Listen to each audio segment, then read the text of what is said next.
I'm going to have some hand-pulled lamb for lunch. After all, I won't be able to enjoy good hand-pulled lamb once I leave this place. I'm getting ready to head out for a meal. Here, the texture is still that of lamb, so I continue to eat with my hands satisfied. I feel that Dalinga is very similar to Golmud, but more comfortable than Golmud. I can't quite say what the difference is, but it feels like being well-fed and ready to set off again, here in Dalinga. Well, actually my interest in this generation isn't very high. I'm mainly interested in Tibet and Xinjiang, so I'll gradually head south. There is a highway here that goes all the way south. His dad might be able to lead Qinghai today or so.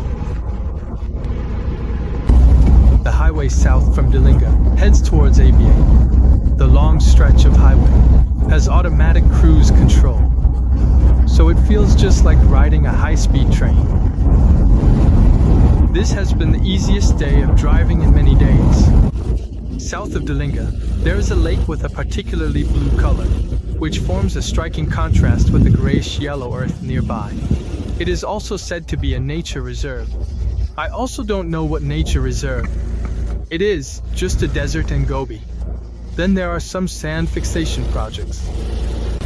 Continuing south, although it is still saline alkali land, the sand is noticeably less, almost non-existent, and the ground is covered with grass, making the environment feel a bit better. Continuing south leads into the mountainous area, which is called Huasher Gorge. Well, also known as Galigali Township. This feeling represents the boundary on the eastern side of the Tibetan Plateau, transitioning from the desert plain outside the plateau back into the Tibetan Plateau.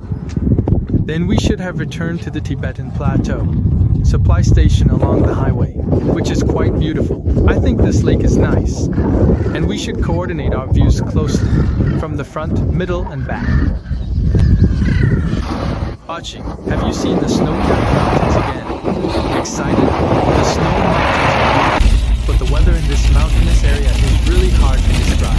I am currently in the Achi Nature Reserve in Golog Prefecture, Qinghai Province. If we continue driving forward, we will be leaving Qinghai and entering ABA in Sichuan Province. Before arriving in Jiuzhi County, I actually wanted to go to ABA, but seeing that it was getting dark, I decided to just go to Jiuzhi. Just ahead of Jiuzhi is ABA, although this area is an autonomous region for Tibetans. Golog Prefecture. I thought there would be a lot of Tibetan food, but it actually leans more towards halal Qinghai-style food, like noodles and meat. The accommodation isn't too expensive, around 1 to 200 yuan, but today I might just sleep in the car.